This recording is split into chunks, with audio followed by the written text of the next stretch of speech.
Over the last few years, I've interviewed CEOs and CMOs from some of the world's most exciting brands. And one of my favorite questions to ask is, to what extent have they been able to stretch their brands in order to sell in new products and services and increase sales?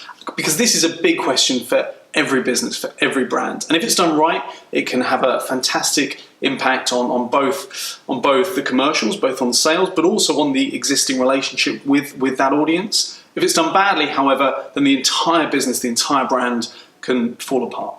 Now, the answers they give to that question can be quite varied and very complex, but I typically find there are a few common themes that tend to reoccur. The first is they'll almost always say, you've got to be able to do it well, right? Which is kind of stating the obvious. But if this thing, this new product, new service isn't aligned to a sort of fundamental operational core competence, then probably don't do it. If it's gonna take your business in that direction, then forget about it. Secondly, is it almost certainly needs to be communicated to the same audience, right? Of course you can position your brand to new audiences, but then it doesn't inherit the value, that kind of brand equity, so you may as well almost be starting with a new brand anyway. The third thing is, you've got to be adding value to that audience. So if it's just a lazy way for you to earn a few extra sales, don't do it.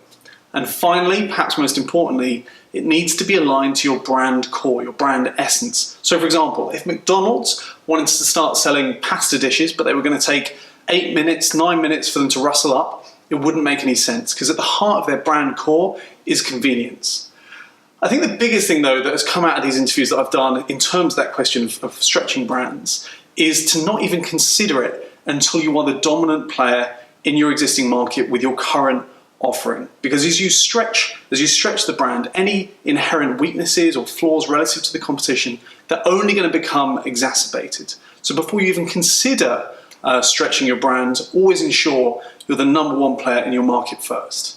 See you next time.